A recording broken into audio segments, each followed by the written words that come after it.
Love life channel में आप सभी का स्वागत है, जहां पर आप सभी सुनते हैं बहुत ही इंटरेस्टिंग लव स्टोरीज।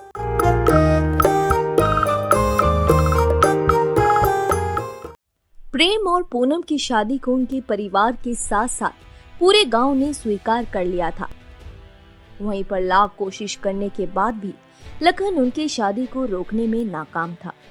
लेकिन इन सब के बावजूद प्रेम और पूनम ने बीती हुई बातों को भुलाकर 1 साल सफर खुशी खुशी तय कर लिया था। उनकी शादी की सालगिरह पर हर कोई खुश था, सिवाय नियति, जो कि पूनम की ममीरी बहन है।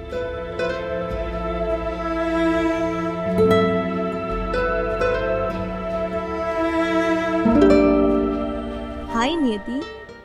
हाय। क्या बात है, हमारी बहन हमारी शादी की सालगिरह में खुश नहीं लग रही है। नहीं नहीं दीदी, हम बहुत खुश हैं। अच्छा, तो फिर तुम्हारे चेहरे पर खुशी की झलक क्यों नहीं दिख रही है? नियति, बात क्या है? क्या कुछ प्रॉब्लम है? क्या बात है? हमारी प्यारी साली के साथ क्या बातें हो रही हैं? कहीं हमारी शिकायत तो नहीं की जा रही है? प्रेम, देखो ना, नियति यहाँ पर अकेली गुमसुम बैठी है। तब से हम पूछे जा रहे हैं कि बात क्या है, लेकिन ये कुछ बता नहीं रही है। ओह, तो बात ये है। क्यों साली साहिबा, कहीं किसी से प्यार व्यार तो नहीं हो गया? ऐसा है तो बताओ, हम तुम्हारे पापा से बात करके सब सेट कर देंगे। नहीं जीजू, पापा नहीं मानेंगे। नहीं नहीं, ऐसा कुछ नहीं है। पकड़ी गई। अब बताओ, वो लड़का कौन है? क्या हुआ, अपने दीदी और जीजू को नहीं बताना है? नहीं दीदी, ऐसा नहीं है। हाँ, ये सच है कि हम एक लड़के से प्यार करते हैं और वो भी हमसे बहुत प्यार करते हैं, लेकिन पापा हमारे रिश्ते को कभी स्वीकार नहीं करेंगे। अरे कैसे नहीं स्वीकार करेंगे? पहले बताओ, लड़का कौन है, कहाँ रहता है, तुम लोग मिले कैसे?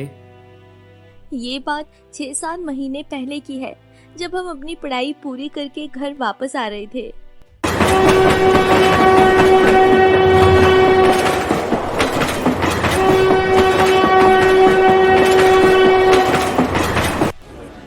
हम घर आने के लिए हावड़ा स्टेशन पहुंचे, लेकिन देखा कि टिकट काउंटर पर बहुत ज्यादा भीड़ लगी हुई थी। दूसरी तरफ जनरल की लाइन लगी हुई थी, क्योंकि ट्रेन आने में मात्र 10 मिनट ही बाकी थे और टिकट काउंटर में करीब 100 लोगों की लंबी लाइन लगी हुई थी। हमें टिकट मिलना मुश्किल ही नहीं, नामुमकिन लग रहा था कि तभी। मैडम, क्या आप भटपुरा गांव जा रहे हैं? हाँ, पर तुम क्यों पूछ रहे हैं? दरअसल हमारे पास 2 टिकट हैं, एक हमारी है, एक हमारे दोस्त की है, लेकिन हमारा दोस्त किसी वजह से नहीं जा रहा है। तो अगर आपको टिकट चाहिए तो। पहले तो हमने बहुत सोचा कि क्या करें, टिकट ले या ना ले, अगर कोई बदमाश निकला तो। हेलो, क्या आपको टिकट चाहिए? हाँ हाँ, हमें चाहिए। ठीक है, ये लीजिए। थैंक्स। ट्रेन आने में कुछ समय रह गया है, तो क्या हम चले? ठीक है। हम थोड़े बहुत घबराए हुए थे, एक अजनबी के साथ बिना सोचे समझे टिकट जो शेयर कर लिया था। पर हमने भी सोच लिया, अगर उसने कोई बदतमीजी की ना तो हम उसे छोड़ेंगे नहीं। फिर हम दोनों भागते भागते ट्रेन तक पहुंचते हैं और उसमें चढ़ जाते हैं, और फिर ट्रेन 1 मिनट में चल पड़ती है। उसके बाद हम आमने सामने सीट पर बैठ जाते हैं। Thank you. Thank you. वो टिकट देने के लिए, अगर सही समय पर आप नहीं आते तो।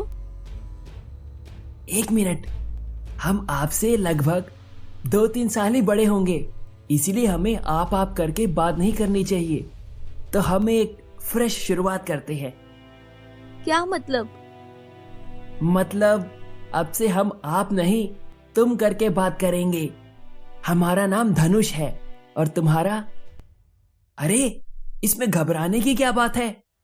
ये सफर काफी लंबा होने वाला है, इसलिए हमें लगा अगर हम एक दूसरे का नाम जान जाएंगे तो बात करने में आसानी होगी। अगर नहीं बताना तो कोई बात नहीं। नियति, नियति नाम है हमारा। इंटरेस्टिंग। क्या? मतलब काफी इंटरेस्टिंग नाम है तुम्हारा, नियति। Thank you. हमारा नाम हमारी दादी ने रखा हुआ है। हाँ, वो तो होना ही है। आखिर ये दादा दादी, नाना नानी, इनका तो यही काम रहता है। तो तुम कोलकाता में क्या कर रही थी? हम कोलकाता यूनिवर्सिटी से ग्रेजुएशन कर रहे थे और हमारी कल ही एग्जाम खत्म हुई है। इंटरेस्टिंग। इसमें इंटरेस्टिंग क्या है? इंटरेस्टिंग है। एक बात बताएं, हम भी कोलकाता यूनिवर्सिटी से एमए कर रहे थे और हमारी एग्जाम 2 हफ्ता पहले खत्म हुई है। क्या सच में? ये तो सच में इंटरेस्टिंग है। इसी तरह हम काफी देर तक बात करते रहे और पता नहीं चला कैसे 2-3 घंटे पार हो गए। धनुष, हमें भूख लगी है, हम खा रहे हैं, तुम भी खा लो। नहीं नहीं, तुम खाओ, हमें तो आधी रात को खाने की आदत है। ओह ठीक है, तब हम भी आधी रात को ही खाएंगे। अरे नहीं नियति, हमें आदत है, तुम खाओ। कोई बात नहीं, वैसे भी जब हम साथ में सफर कर रहे हैं तो साथ में ही खाएंगे।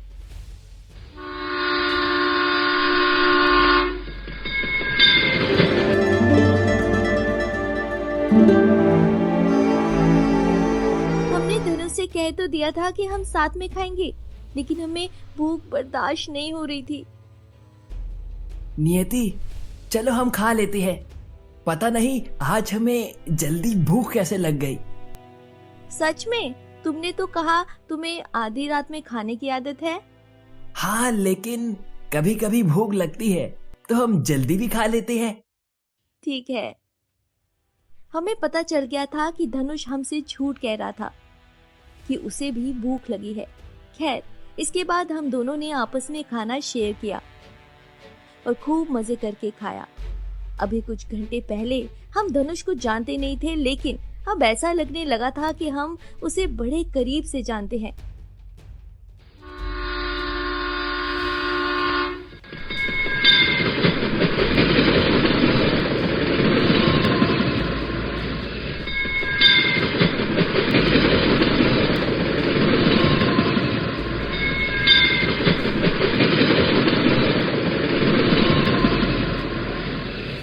नियति, नियति, क्या बात है? सुबह हो गई है और हम पटना पहुंचने वाले हैं, तो जल्दी फ्रेश हो जाओ, हम 10 मिनट में उतर जाएंगे। हाँ ठीक है, हम अभी आते हैं।